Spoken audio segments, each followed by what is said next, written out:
Could you please pronounce your name correctly for me? Sure, yeah, it's Blue Mitchell, just like the color. And I've gotta know, is that your given name or a nickname? It's my given name, but it's actually my middle name. So my first name is Brandon, but the parents always called me Blue, and it stuck. Okay. You know, there's a jazz, I think, musician with the same name as yours? Yeah, and my parents were not familiar with him when they named me, so it was like a bonus. Fair enough. All right. Yeah, All right. So now you are sort of fascinating to me because you're one of those people where this hyphenated peoples that we do all kinds of different stuff. So like you're a publisher, an artist, an educator, all kinds of different things. So give me an overview of maybe like all the different things that you're currently doing. sure. Well, I have a day job where I do photography and videography and some graphic design for a healthcare company. And then sort of my real passion is fine art photography, so I work on that on the side. And my interest in photography led to me publishing photography in an annual magazine. And then we have a pretty robust website with showcasing artists on our site at 112 Publishing. And the magazine, which is not really a magazine anymore, it's more of a book. It's called Diffusion. And we've been doing that for over 10 years now. So trying to get one out a year on average. Luckily, because it's my baby, it's on my timeline. So when I have time to do stuff, it happens. So, All right. Now, also a little bit of background too. So, how did you even come to being creative? Parents, school, like what was your childhood like that sort of led you down the path of a creative industry? I didn't excel in a lot of stuff other than maybe English in school. Most of my time was spent doing art and sports, really. Wasn't really into anything else. So I think I always wanted to be an artist as a kid.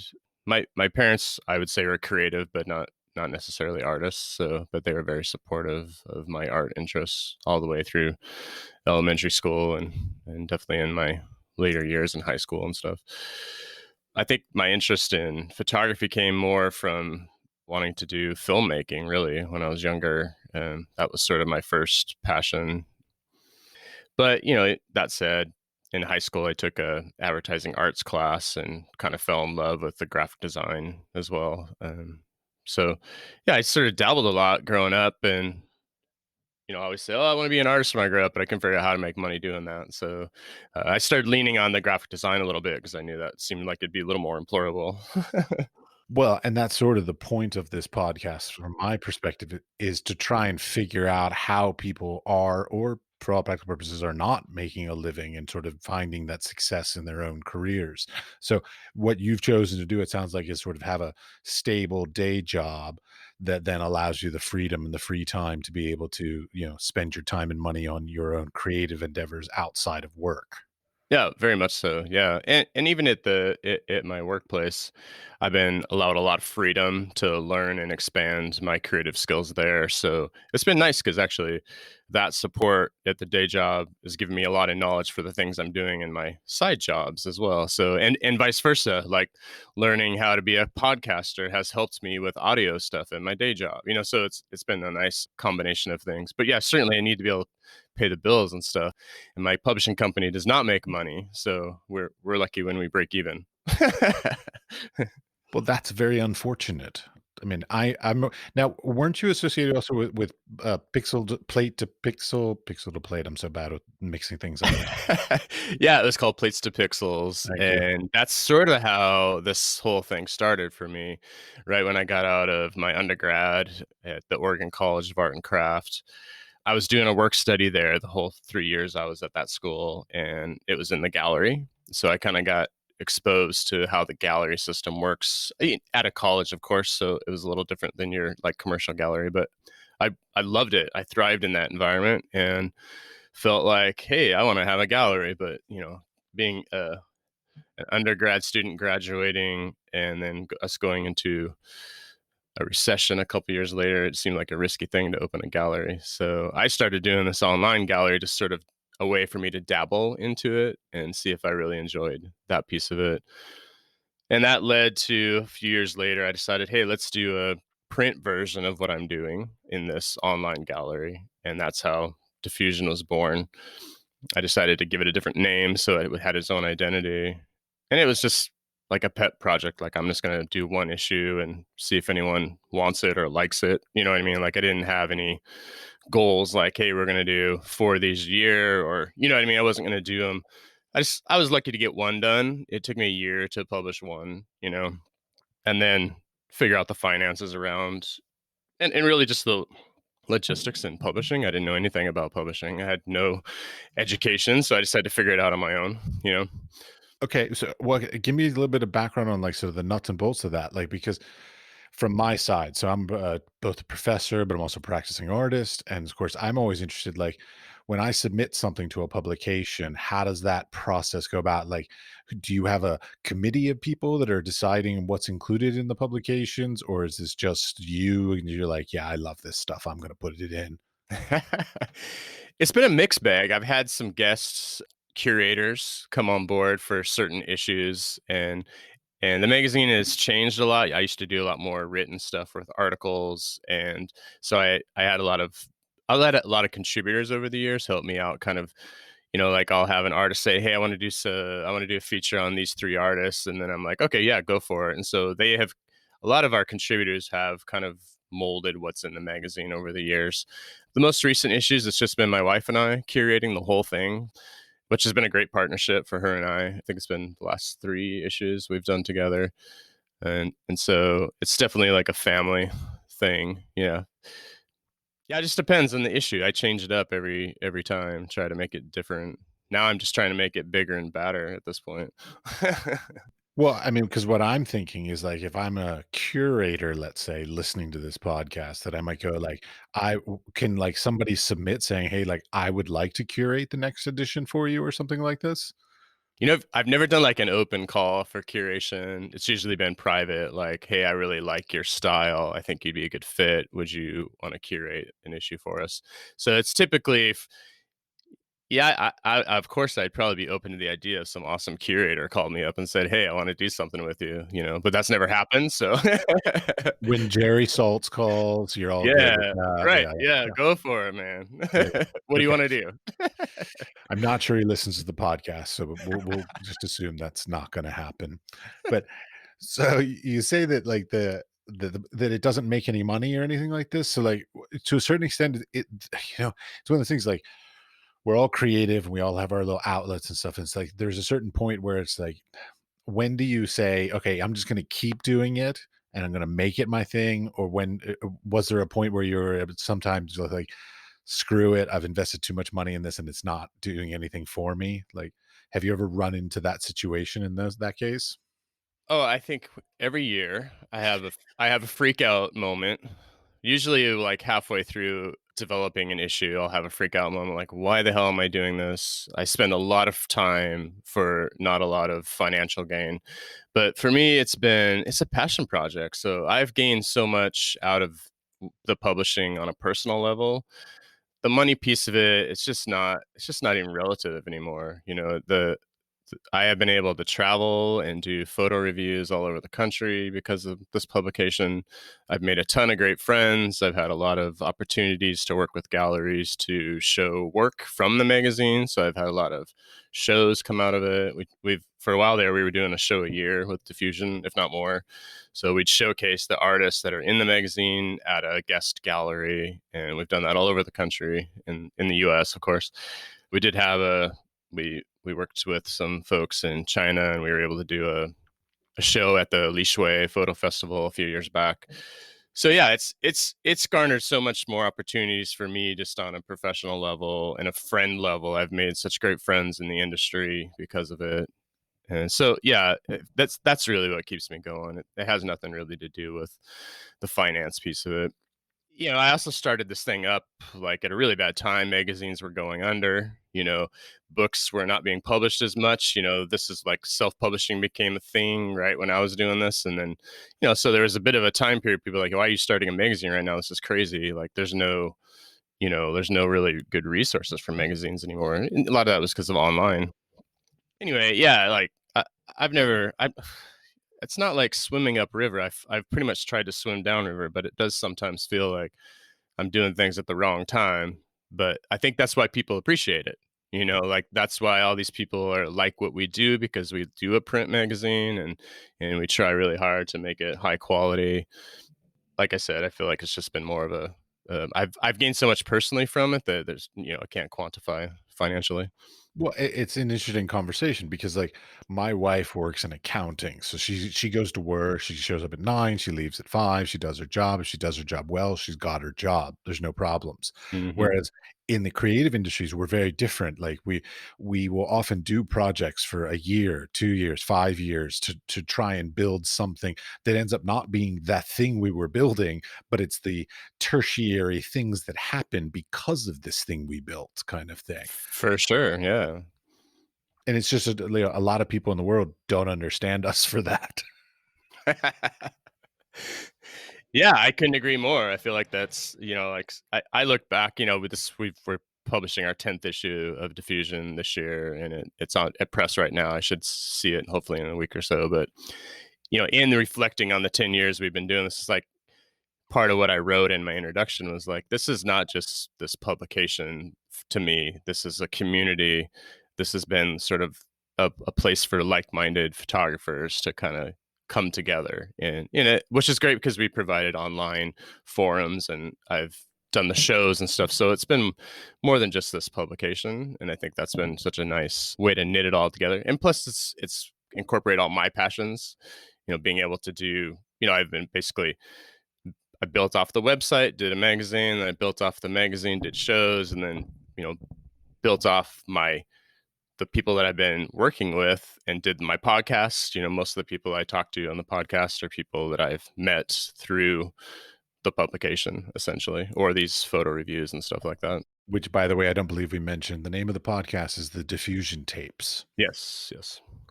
I'm lucky to get one out a month, but I think it took me a year and a half to release 10 episodes. So yeah, it's definitely one of those, I think what do you do? 3 in a week or something?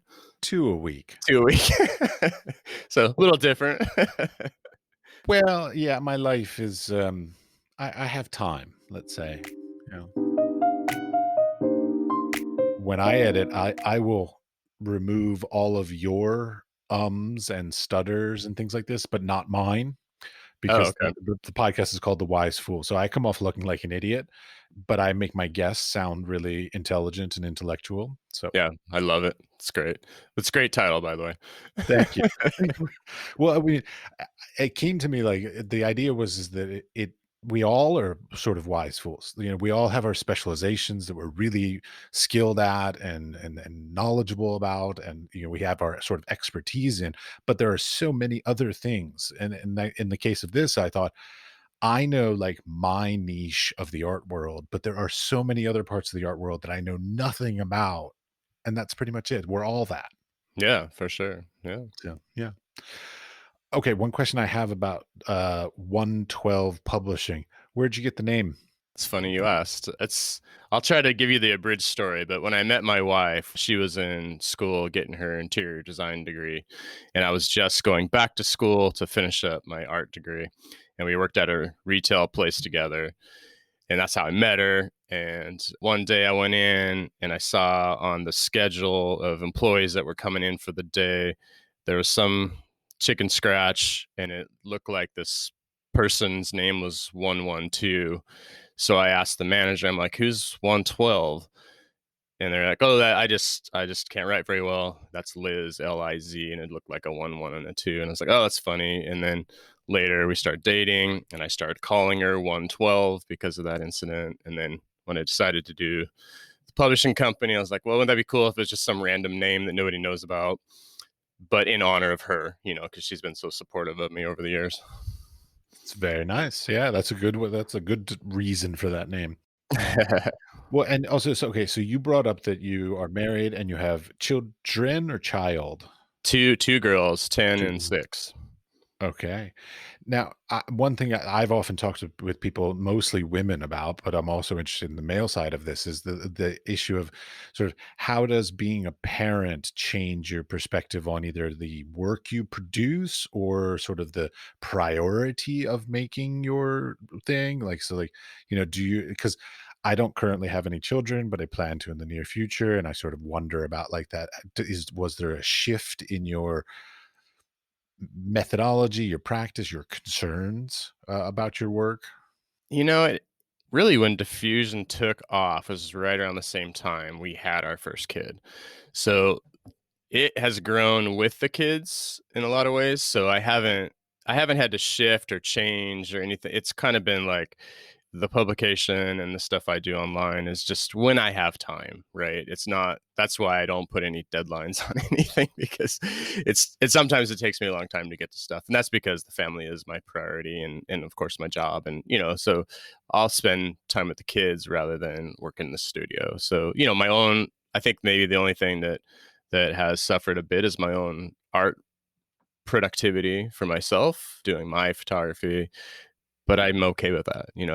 It took for a while there. I was like, oh, I need to go do this and do that, and it was a lot of self pressure.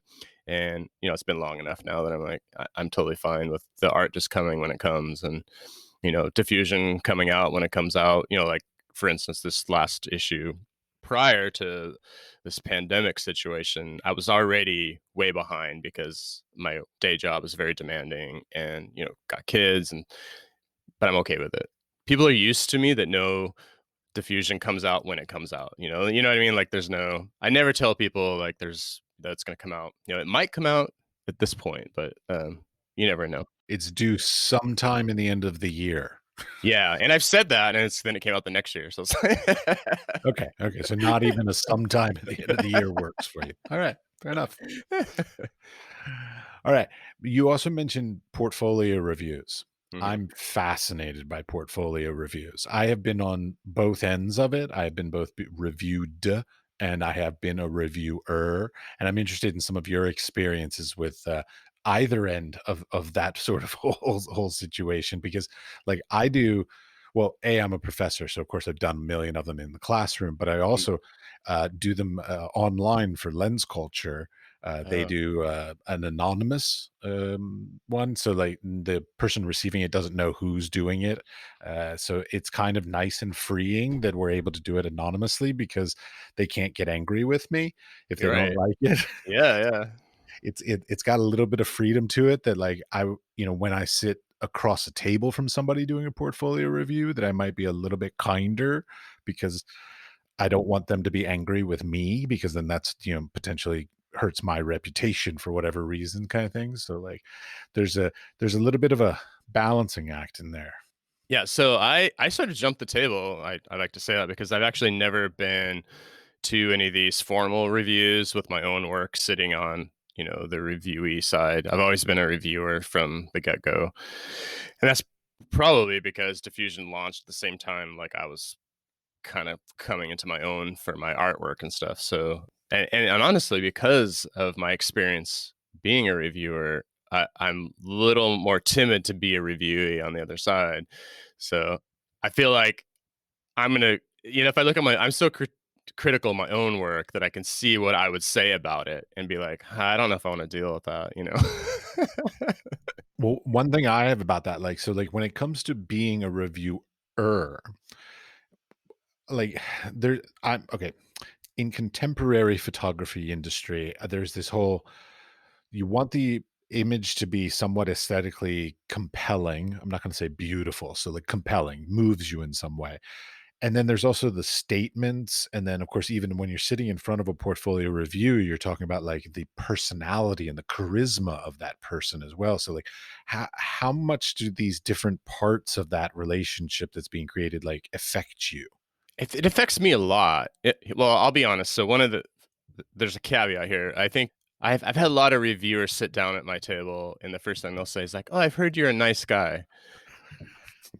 And as nice as that is to hear, I also think kind of what you're saying, like, I don't know if I like that because that means I'm sugarcoating things, maybe. when I'm talking to people, I try to be as honest as I can, but I do sugarcoat my honesty. You know what I'm saying? Like, I think what you were saying about being able to be a little more critical about stuff and not hurt somebody's feelings would be maybe a little better. But at the same time, that's just who I am in general. So I think it's okay. I'm all right with that. This year, because of the pandemic, I've been asked to do reviews virtually. And I did do some for Click Photo Fest in North Carolina. And as great as it was to connect with people and do those reviews online, I didn't really like it. I really didn't thrive well in that situation as far as a reviewer. I felt like they weren't getting what they would have got from me if I had just seen them in person. So what you were talking about with the charisma and that kind of stuff, like it affects me for sure when I'm reviewing and when we're doing this screen sharing. Like I can't see the prints in person, and I can't like feel, I'm a tactile person. I want to feel it and see it. I want to see, I like three-dimensional photography. So that's sort of what our niche is. And so for me, reviewing stuff online, I'm sort of guessing about it, and it just, I don't have as much to say because I can't really experience the work as well. So right now, like I've had to say no to a lot of reviews because I'm not interested in doing the online review thing right now. So I'm like, hey, ship me some prints and we'll talk about it. Yeah, well, shipping's a bear right now too with all the Oh like yeah. everything's taking way too long. I had this shipment recently that was like 6 weeks late. It was ridiculous. But anyways, so not liking online portfolio reviews, totally understand that. So but they're virtual. So like I mean, is it like a virtual studio tour or is it like formalized kind of thing? Like I've never done them, but I personally find the whole situation very awkward. I don't think it would be like you said, like I don't think it would be as fulfilling for me as a review as it could be. Right. Yeah. I mean, so like the ones that I've done is like same as you and I'm looking at you on screen, you're looking at me on screen, and then you put up your portfolio and we flip through it and talk about it, through Zoom or whatever. And it's not the same. Of course, it's nice to see the person and talk to them, but being able to see it in person, like I said, is so much better. Agreed. Yeah. Yeah. You mentioned working with galleries. Yeah. Everybody has this, romantic idea that a gallery is like the end all be all. Like you get a gallery and then you've made it kind of stuff. So like, how has your relationships with galleries been? Have you had good experiences, bad experiences? Um, how did you build them? How did you nurture them? Because that's one that I always wonder about. Like it's easy to make a relationship, but I find it more difficult to like continually nurture that relationship. Yeah. Well, I haven't had a bad experience, It's good to hear. but I have had situations where I might, like I don't think I'd go back to that gallery necessarily, but it's not because of my relationship. It's typically I have found out how they treated the artists in as far as like payments, and if you sell a piece, are they getting paid on time, or are they charging so much for shipping or whatever, like whatever their policies are. But for the most part, I haven't had any issues, and we've mostly worked with smaller galleries that kind of thrive off the juried show model, so they're able to kind of fit in a random diffusion show in their schedule. We've had some pretty nice shows, so it's kind of nice to see like stuff out there in the world where I don't live or I don't have any control over. I'm trusting, but most of these people that I'm working with, I've met through photo reviews for the most part.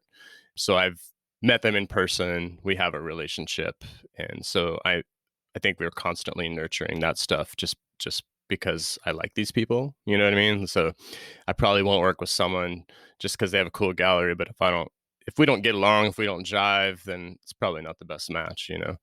Okay, I'll send you my portfolio when we're all done with this. Totally kidding. Totally kidding. It's fine. But that scene though has changed tremendously, as you know. Like over the years, all these galleries have had to change their models, and a lot of them are struggling. And so anything I can do to sort of help them at the same time, just get exposure, get more people coming to their place, or getting more submittals from people that follow us, that kind of stuff. So it's a good partnership, I think. Okay, you mentioned exposure. I'm always fascinated with social media. Do you use it? Do you like it? I do. Yeah, without the social media, we wouldn't be able to get it near as many online sales for the publication. But yeah, I'm not on there as much as I should be. Like, I'm not a big social media, like, I don't push it a lot. Luckily, I've had, interns in the past that are good at that and they'll help me. I can do it and I sometimes like to do it, but yeah, I am torn because it's not something I'm real passionate about, but I know that's how I reach the people that I need to be reaching, especially in, like, nowadays. Instagram wasn't around when I started this, but nowadays it seems like Instagram's the place for me to promote diffusion and to promote the artists that we work with because so many people are on that platform. It's an easy way to connect and it's visually based. It's not, what I'm saying? Like, I moved to Instagram because, hey, this is a visual place and that's kind of what we do. So that's important for me. And, like, I have a Twitter account, but we don't use it. Like, I just don't, I'm not into that. I kind of wish we did that more because we'd probably be more successful in a lot of ways, but I'm not interested personally. So, Yeah, Twitter, I'm not a fan. Everybody that I know that, like, uses Twitter on a regular basis is either one of 2 things: angry because it's just the just general rhetoric on there, or they're obsessed about it, and I don't want either of those things. So, like, I've got enough concerns in my life. I don't need to be concerned about some, virtual something or other conversation that I don't need to be having. Yeah. Okay, I have a question about your work. So mhm. you're publishing, fabulous, your work.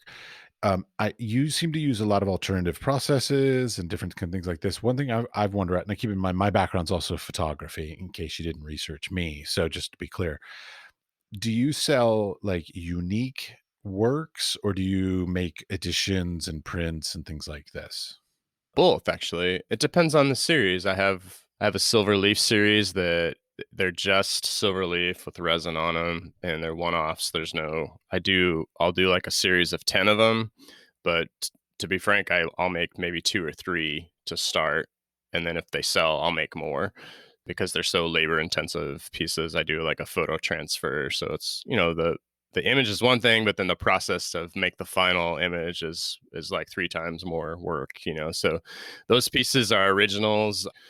I don't do prints from those, but I have some other work that are only like digital prints. So the way I created it was more unique, but the print itself is a digital print. And kind of how I work around that is I just do limited editions of each one. So that way I'm not printing out thousands of prints. I'm just not interested in that. I don't sell that much anyway, so for me, I can do an edition of 10 and I'm cool. Well, that's what I was gonna ask is like, a lot of people in their romantic ideas of being an artist were like, "Oh, I'll make an edition of 1,000 and blah, blah," but I find that, like, especially for, like, when with my own work, like, smaller run editions actually seem to be there's something about scarcity that makes people desire it more than if you say, like, "Yeah, I've got 100 of these." They're like, I can get it later," Right, kinda oh, thing. yeah, for sure, But yeah. but if you say, "Hey, there are only 7," suddenly Mm. people are like, "Oh, gotta buy it now," kinda thing. Yeah, yeah, yeah. No, I agree. I like the process of crafting work, and that's also what we publish a lot of. I call it artfully crafted, but a lot of handcrafted photography is where I'm interested in. So, and that stems from my own photography in a lot of ways because I like to get dirty and I like to get messy.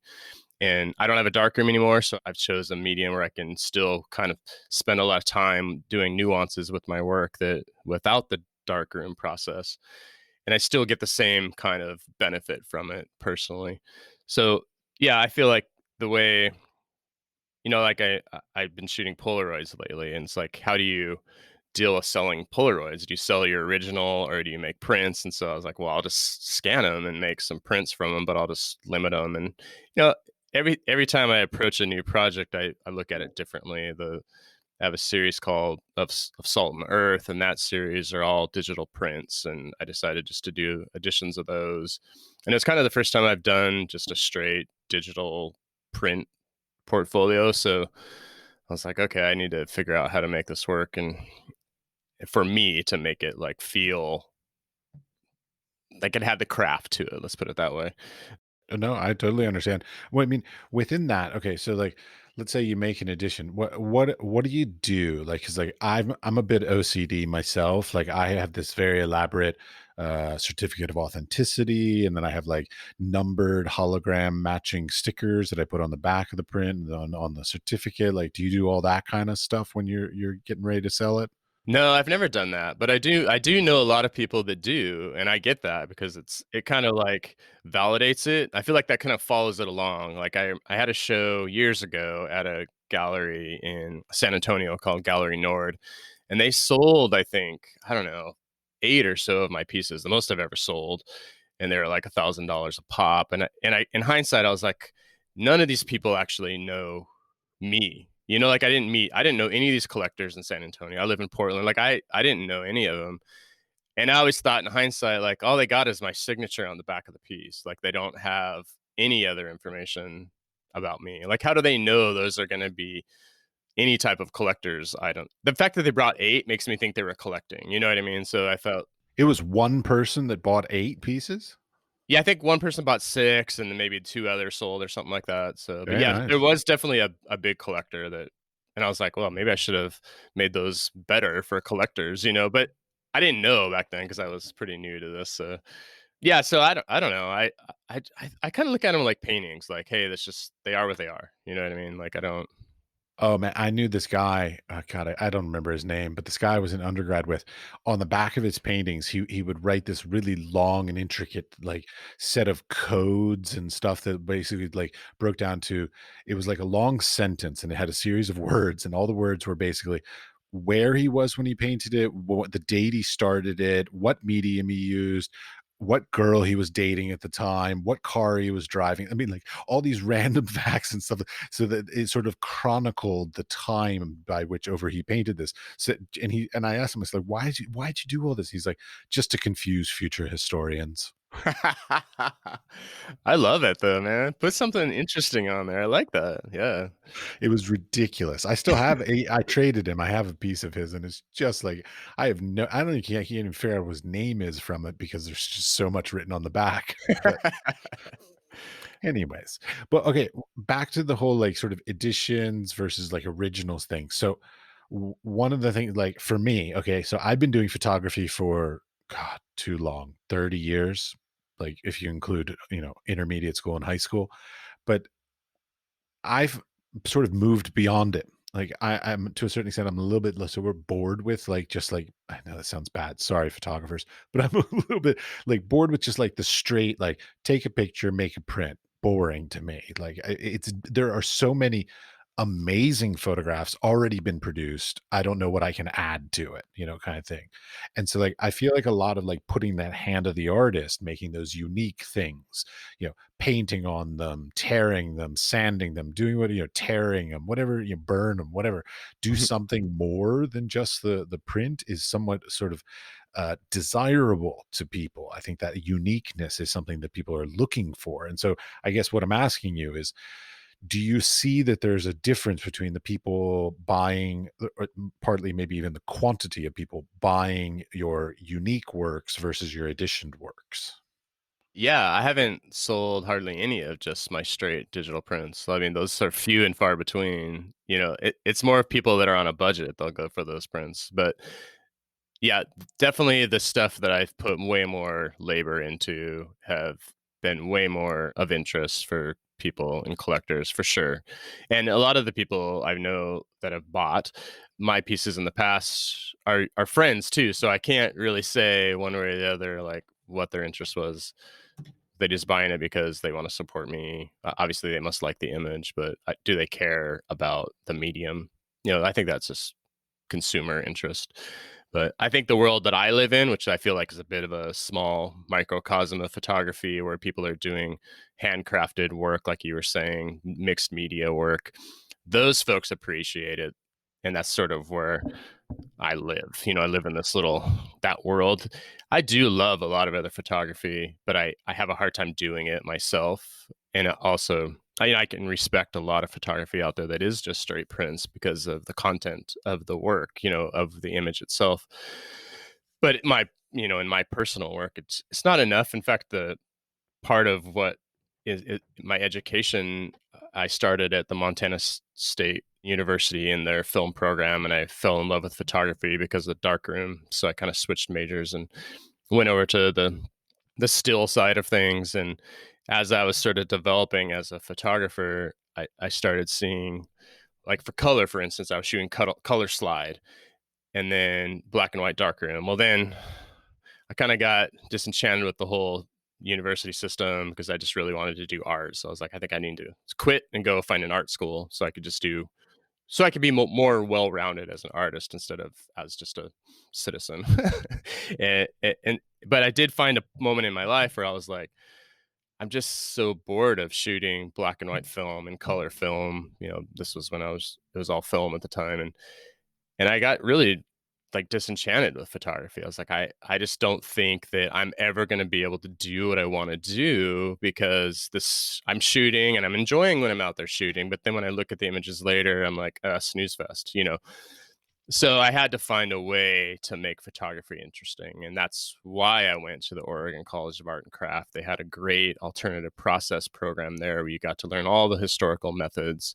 And then I fell back in love with photography, and that's sort of what led me here, was that education in kind of the history of photography, not just, this person did this when, but more like get your hands dirty and figure out how to use all these chemicals. And I always admit I'm not the best technician, so a lot of these things were major fails for me, and I still have a lot of failures with processes, but I still love it. I like getting dirty, and I like printmaking. There's just so many variables to photography that you can do, and that's how I fell back in love with photography. It was just like, let's just get dirty and make, really crafted pieces.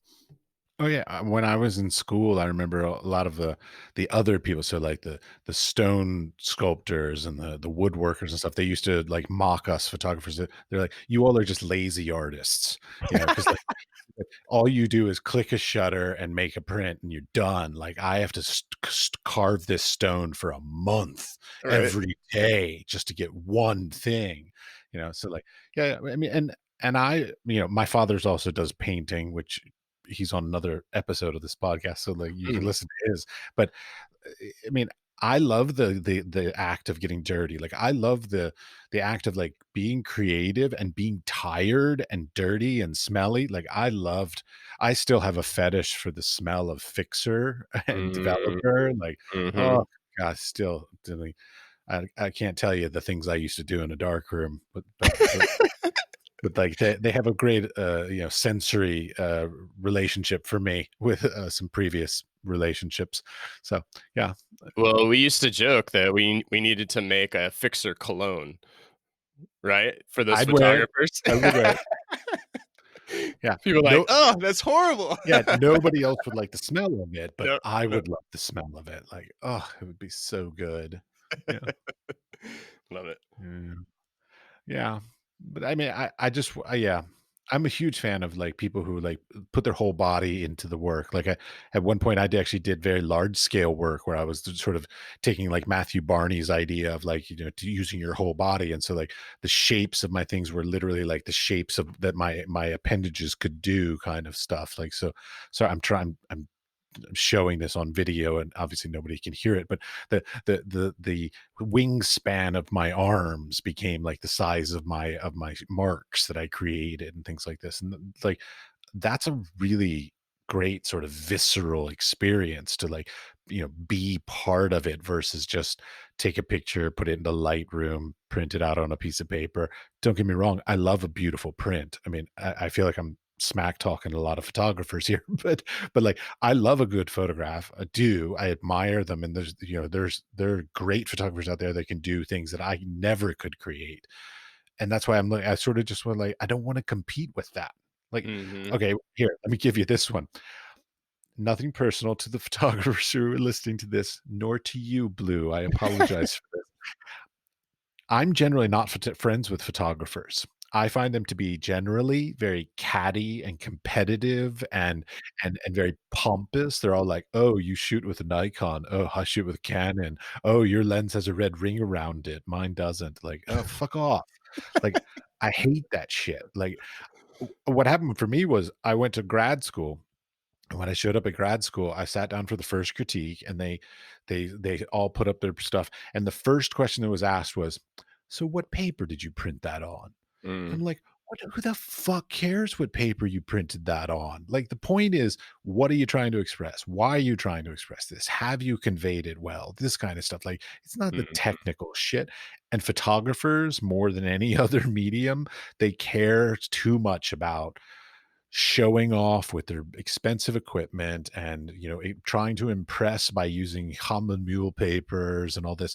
Don't get me wrong, love Hammond mule papers, but it's just, I find that photographers are often a bit, as a general broad stroke, competitive, catty, sort of one-upmanship, and so I decided just not to be part of that game. Well, that's actually goes well with what I was saying is I feel like I have a little niche myself of there's this group of photographers that really doesn't care about that stuff. They're more into the handcrafted work. I'm with you. Like I love a good print as well.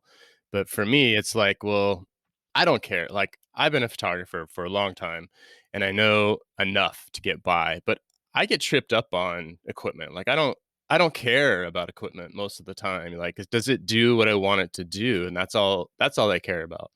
I don't care if it's like a what lens it is. Like, and this happens to at my day job a lot because I do have a more technical job doing, basically commercial, corporate photography. So I kind of have to know enough to make that stuff work, especially with video and stuff.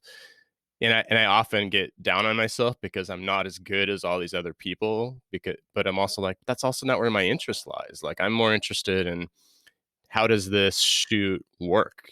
As long as my audio is good and everything looks nice, like I don't care. As long as the end product is what I envisioned it to be, then I'm happy. Right. So but in that there's a lot of failures because I'm not super technical. Like, oh, I had my aperture was totally off on that shoot. Like, I had my ISO was way high. It turned out grainy. Like, oh shit, I got to figure that out next time. So there's a lot of on the job, like, like I just go shoot, and then later I'm like, oh, I had the settings all jacked up. I should have done that differently. So I have to really go out of my way to plan a shoot, so I know, like, okay, what am I doing today? What kind of environment am I shooting in? It takes me a little extra effort because I just don't think about that stuff. I'm just more of an organic shooter most of the time.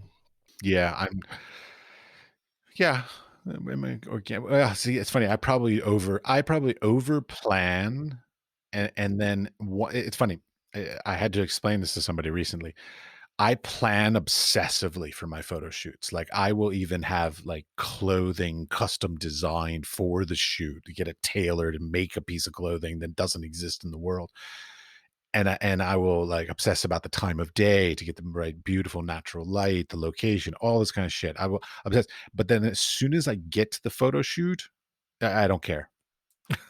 It's just like, I'm a ahead of time planner, and then I'm very much like a wing it once we're there, because I've sort of created all the criteria. I've said, like, okay, I've got this piece and this piece and this piece, and they're all there.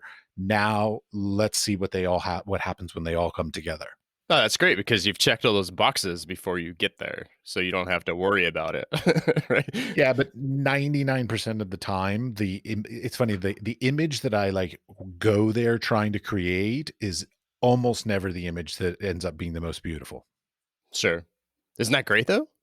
It is. Oh, yeah, yeah. No, it's always something better than what I had originally thought of, like, I mean, I can't tell you, like, 'cause I generally do figurative works and stuff, and, like, it's that collaboration when I'm working with another person, like, the things that suddenly they add to the image that I could Mm, never have imagined, that suddenly is like, "Oh my god, that's so much better than I could have imagined."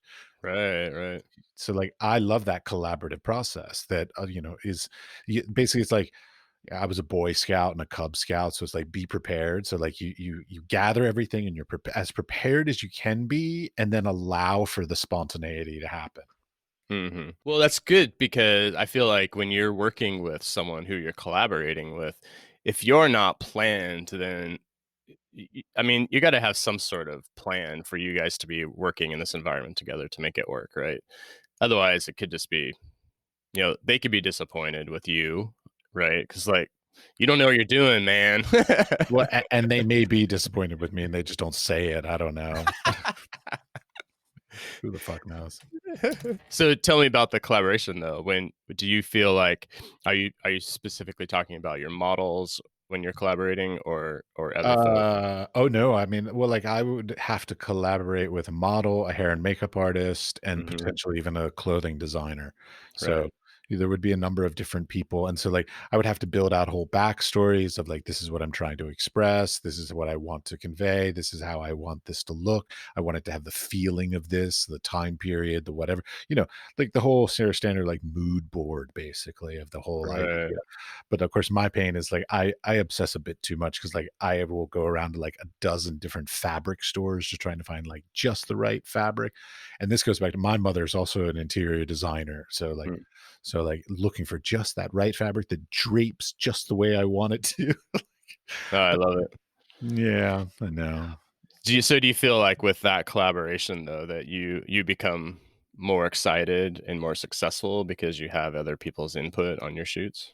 Oh, absolutely. Like I'm always I like basically what I try my best to do because of course I'm sure some I don't know, maybe I read this or heard this somewhere, but like basically surround yourself with people that you respect and then trust them to do their jobs. So Mm. that you try and hire the best people or collaborate with the best people that you can and then just basically give them something to start them off and then just hope that they do their thing. And if you can surround yourself with qualified, quality people, then they will sort of step up also and create things that again, like I could never have imagined. So yeah. No, that's great. Yeah, sadly I don't do that anymore. I don't even own a camera anymore. Are you still making art? Oh, I got this I, shit. I'm trying to think what I can legally say. Um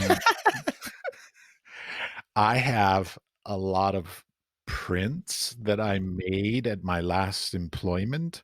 Mm. And what I do now is I actually work, so, like, nobody on the podcast can see it, but, like, I got a piece behind me here, but I use prints that are done on, like, nice watercolor papers, like Reeves BFK, your Fabrianos, your Epson hot press digital prints paper, and I fold them, and then I, like, layer them, decoupage, I paint, I sand, I put, as you can see, like, silver leaf on them.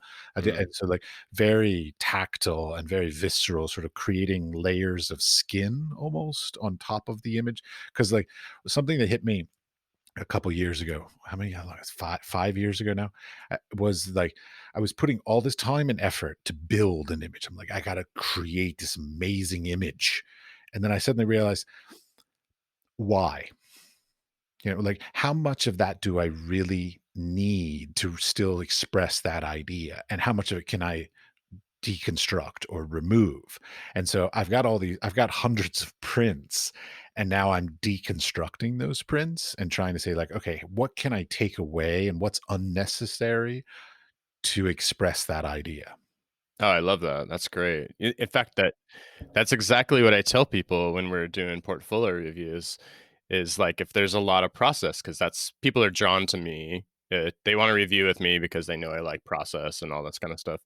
So when I'm reviewing work, that's one of the questions I ask, like, why are you doing it this way? What's the point of your process? Like, how does that process help your imagery to get to really your what your vision was for your photograph? Why are you using this process to get there?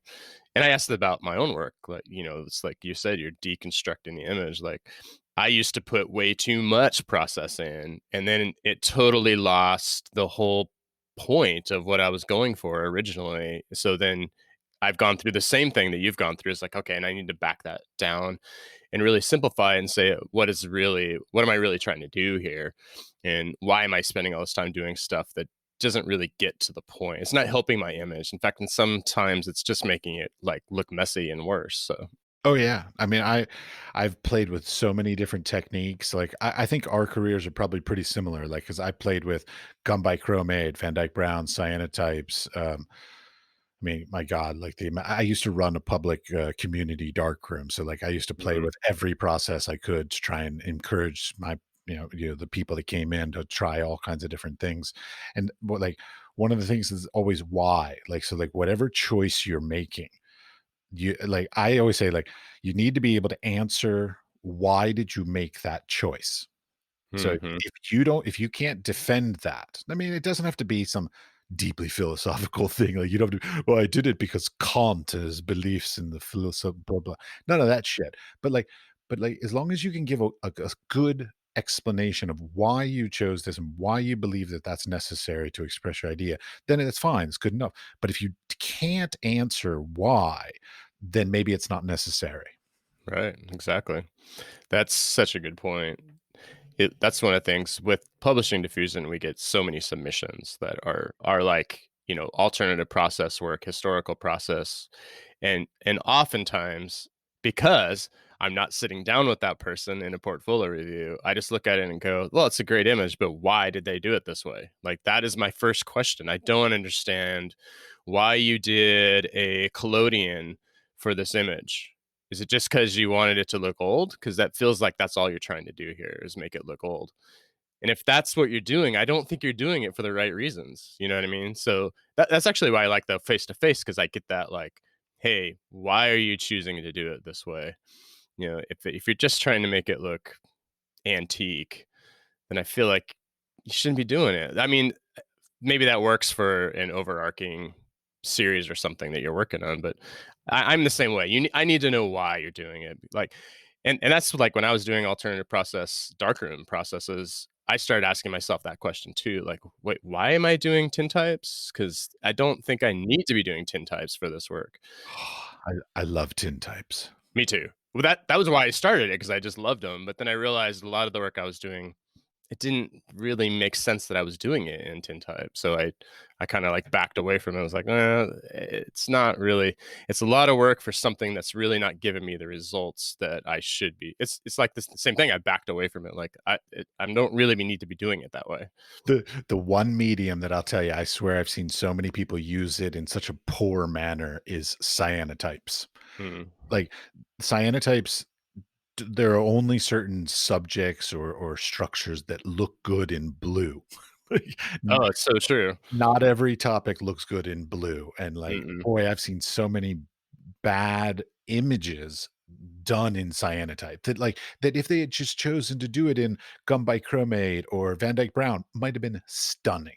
But the Hmm. the blue is such a niche color that doesn't, sorry, no, nothing personal, it's your name there, but, like, it's such a niche color that, like, it just doesn't render a lot of subjects really well.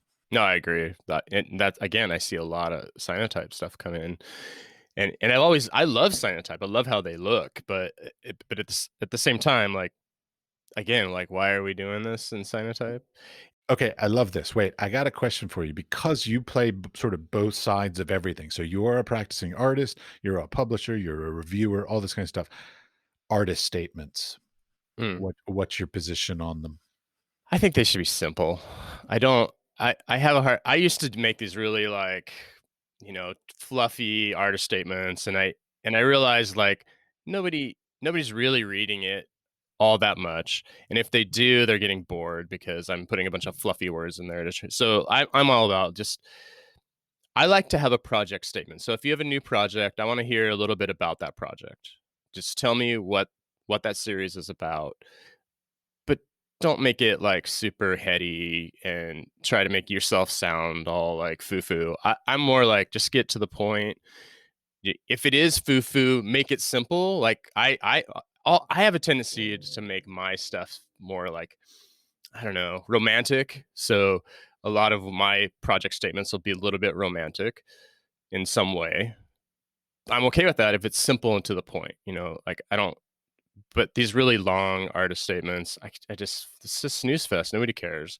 If they care, they're gonna want to read like your bio and maybe more of a in depth. Maybe listen to an interview with the artist instead. Like I just don't. I don't care so much about the artist statements. Like they never have dictated what I publish. Let's put it that way.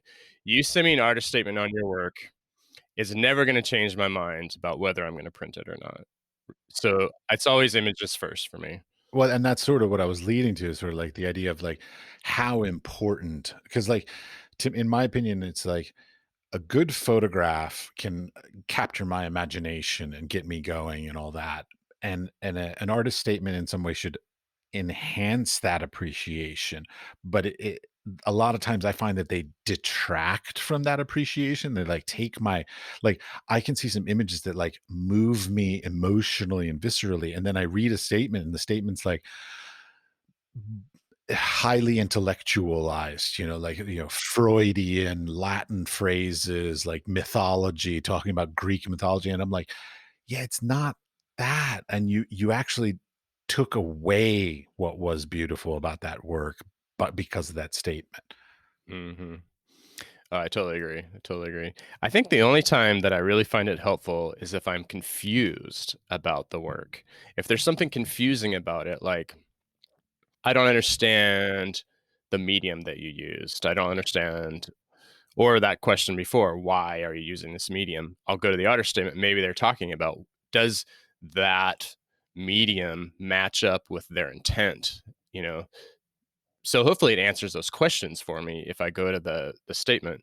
If it doesn't, then I think it's a fail. You know what I'm saying? Like if I can't find the answers in the artist statement about my, of course you're not going to be able to answer all of the questions, but I'm just saying, like, there's a purpose for what you've done here, and don't try to make it sound cooler than it is. Like, can you just simplify and say this is why I do it, right? I mean, what's wrong with pretty pictures, right? I'm all for pretty pictures. I'm an American. We love pretty pictures. Of course, I live in Europe. They don't really love pretty pictures necessarily, but that's a whole different podcast. But Sure. the okay, one thing that I've run into with photographers primarily, which is very different than like painters and sculptors and all these other mediums that are out there, even printmakers. Photographers love saying how they made their photographs in their statements. They say, "Oh, I shot this on a film with a Hasselblad, and they used this particular film, and I printed it on this particular paper, and I used this, developer, blah blah blah." Like, and they even give like f stops and ISOs and all. And like, nobody fucking cares about that stuff. Like when it comes to like just looking at a piece of beautiful art on a wall, let's say in a gallery or in a whatever, on a website. I, I'm interested from your perspective, like, is how they make it important to you? Sometimes. I'll give you a caveat. Digital versus analog, sure, that has a little bit of importance. I like so if it was done on film versus digital, I can understand wanting to be expressed. And of course, if there are like in your case, like the alternative mediums, like some of the technical stuff of that, but do you care what camera they shot it on, what film they shot it on in particular, or is it just analog versus digital? That's all they have to state. Yeah, I'm in that. This is what I tell people. Think about the work going to someone who knows jack shit about photography. So do they care? Do they even know what an f-stop is? Do they care about any of your equipment? No, they don't. They only care about what your intent was. Maybe they care about the location you shot it at, if that's important to the piece. But mostly they're just trying to get a little just a snapshot of your intent with the work. That's really it. And to me it's like I don't read any of that other stuff, as far as like, especially when they're talking about what film they used or what camera they used. Like, snooze fest, nobody cares about that. And the people that do, they can find out how you do it. Like, maybe your website has a little bit longer biography about what you do, or you know what I mean, or they can do some research and find out. But like, I just feel like this stuff's not needed. Like, especially if, like, you're showing work in a gallery, most of your gallery patrons aren't going to know necessarily a lot about photography. They're maybe a collectors might want to know a little more information about quality. If they're going to buy a piece, they might want to investigate a little more about what you're doing. But other than that, you're like your random viewer, they don't care. It's just they want to know if they like the image or if it's intriguing to them. Are they standing in front of that thing more than 8 seconds? If they stand there for more than 8 seconds and they move and look at your artist statement, that's a win in my book. Is that 8 seconds? Is that the average time now? I don't know. I might have made that up. I didn't know if you knew some statistic that I was unaware of, I like, think I think a long time ago, a professor told me something about 8 seconds, but I believe it. It yeah, sounded convincing, so that's good. I've been using it for years, so you can steal it. I would have taken it these days with the attention span of people down to, like, 3 seconds, but, Oh, that's true. Well, online too, that'd be a whole different ballgame. oh You know, god, how fast do they scroll by your photo? Like, it was funny, I was looking at Instagram, and now on the stories thing, it tells you whether somebody forwarded or reversed, like, when they look through your stories, so whether they Oh, looked like, watched the whole thing for the whole span of time or whether they hit forward, and I'm hmm. like, "Everybody hits forward." I've never watched a whole freaking story on Instagram. Anyways, that's just I have a short attention span, I guess. So, okay, back to publishing. I have a Hmm. question because you mentioned something about like the amount of submissions that you get and all this kind of stuff. Like, how many, like, what's what I'm interested in actually is like the ratio, I guess, of like how many submissions to how many people published. I don't know like the percentage, but like I would guess maybe just to space off this last year's diffusion, we had, I would say, we must have published,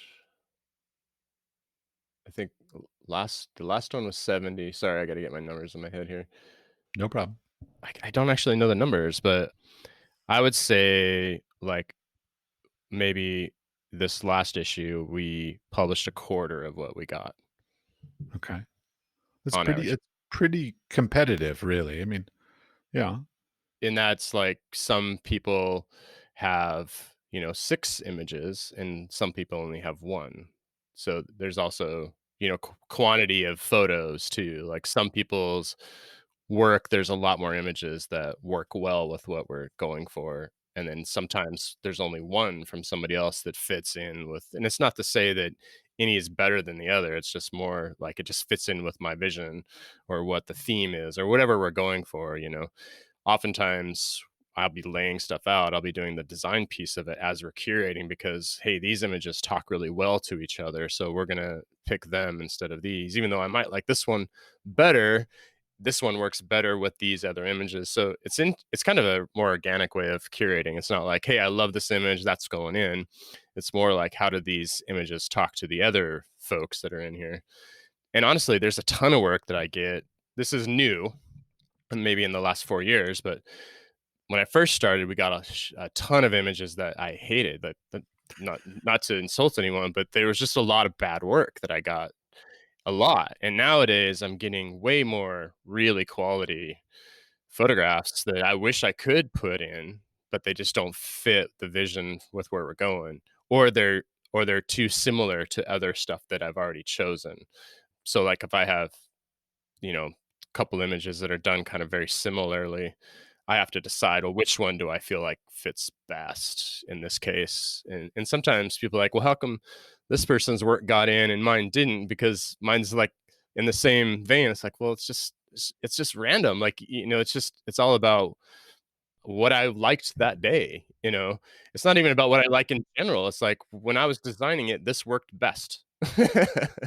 It is nice that, I mean, you're your own boss, and so you can make your own decisions, and like you don't have to answer to anybody. But it is difficult sometimes to deal with the egos of artists that have not been selected. Like, and I say that because I'm also not been selected for as many things as everybody else has not been selected for. So like, Oh yeah, me it's too, tough. of course. Yeah, there's times I'm like, "Oh, I'm definitely gonna get into this one. Like, this is like a shoe and I'm perfect for it." And then I don't, and I'm like, "Oh, man." And then I'll see the work. I'm like, "Well, shit, my stuff was better than that one." And it's like, "Well, it's not necessarily about that."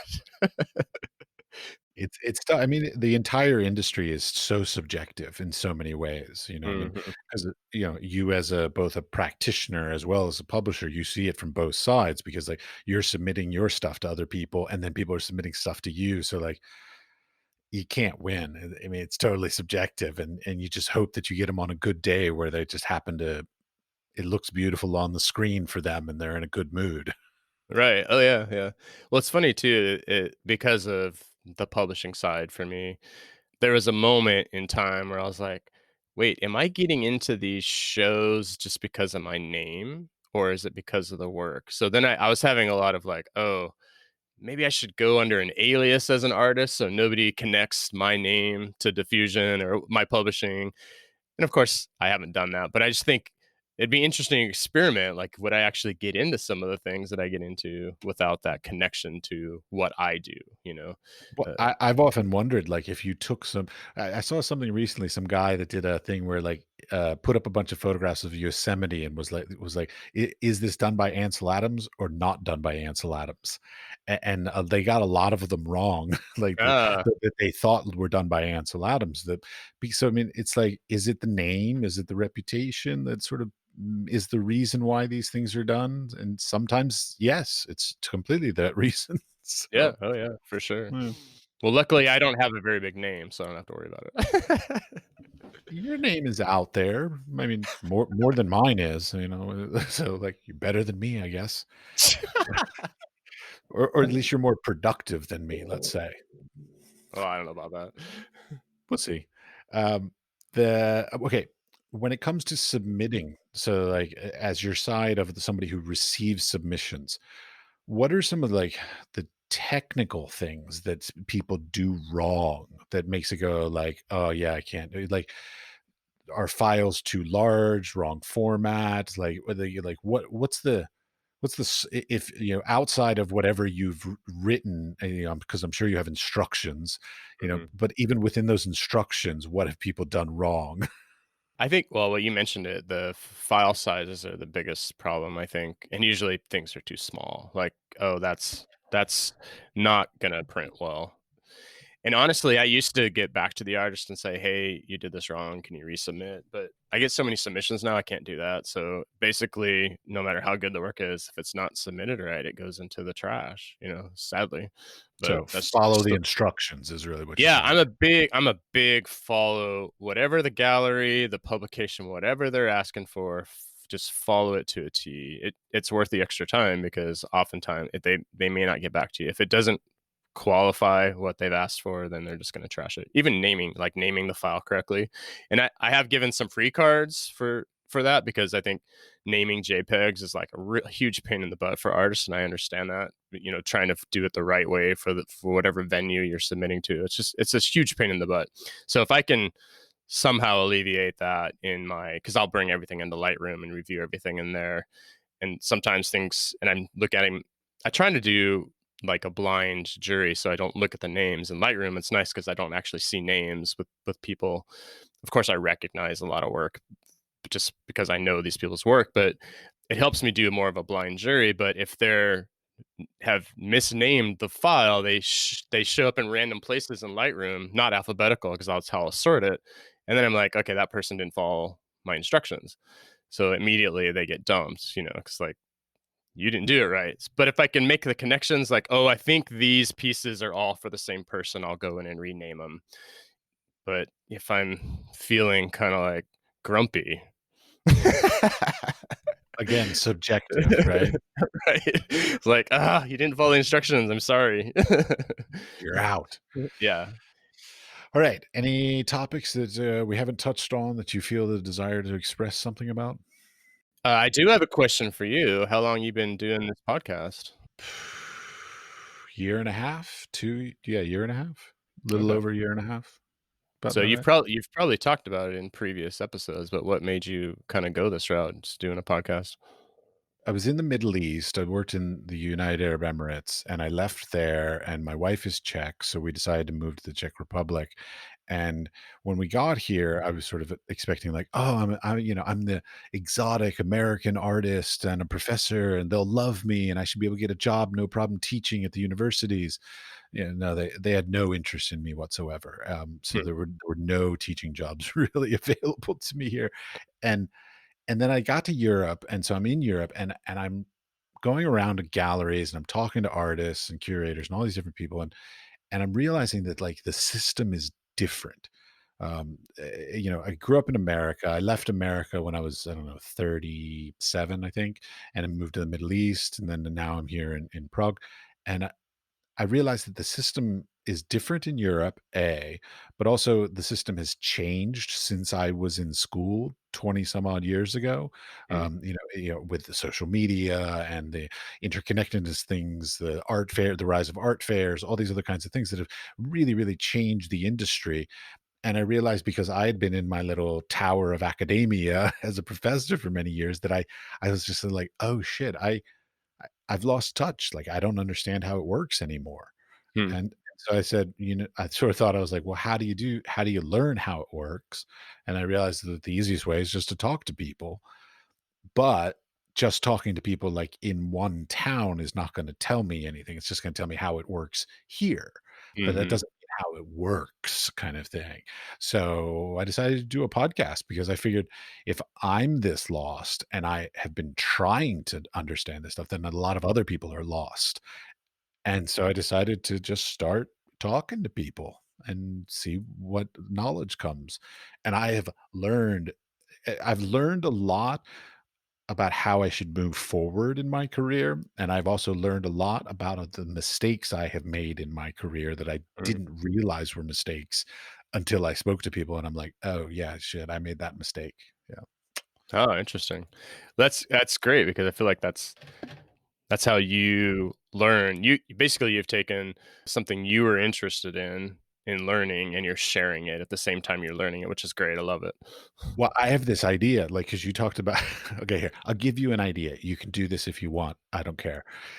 I had this idea of doing portfolio reviews virtually, which I know you hate, but virtual and record them and put them on YouTube for people to sort of watch how the thought pattern of a review goes, so Mhm. it's not that they will get to see their work reviewed, but they'll get to see how people converse in a review. Like, what are Mhm. they looking for? What are they listening to? What are they experiencing? What's missing? What's, whatever. So, like, I kept thinking, like, that would be a really, like, I would probably watch that video of like people getting reviews done. I'm not talking like super long, 15 minutes, whatever kind of thing. Mhm. Yeah. But like that idea of like doing an online review and then showing it on YouTube.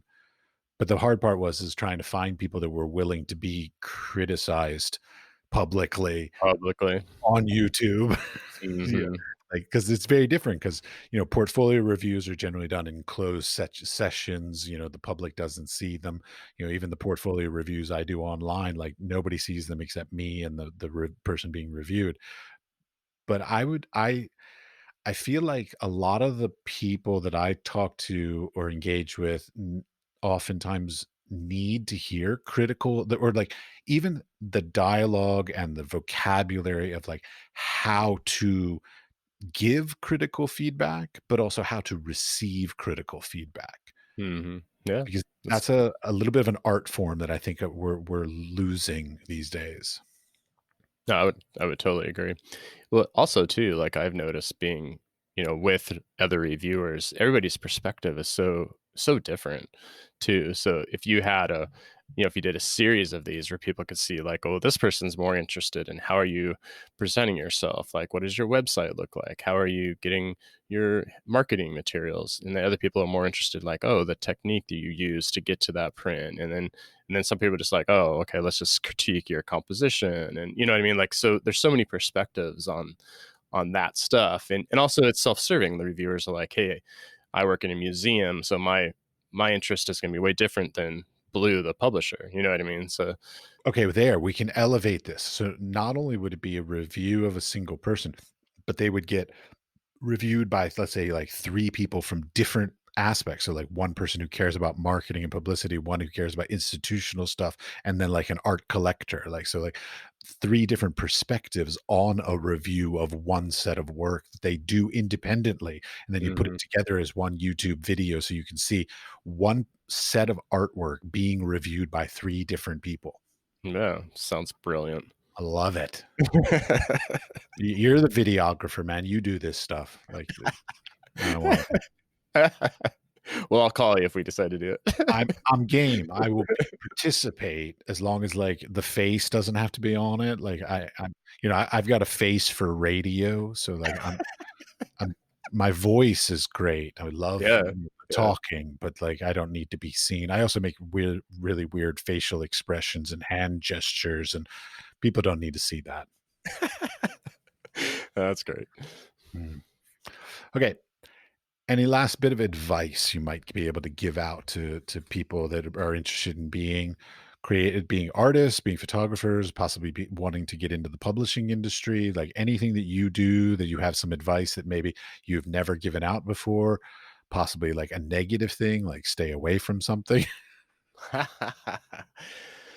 You know, I think in general, I think for me, and this is gonna sound a little cliche, but I think just being genuine to yourself, like, are you are you being genuine to you when you're pursuing things, And honestly, I've met a lot of great people in the photo world, but I've also met some people that are abrasive.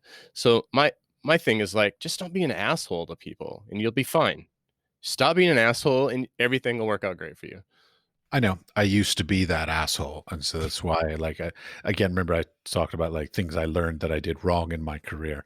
I used to be that asshole, and I'm trying to mea culpa and make amends to that, so by not, aging into wisdom of not being as much of an asshole. Yeah, I love it. It's great. Well, at least you've learned. I try. It's a daily struggle, but, gotta work on it. Yeah. Right on. Alright. Well, thank you very much for your time. Yeah, thank you, Matt.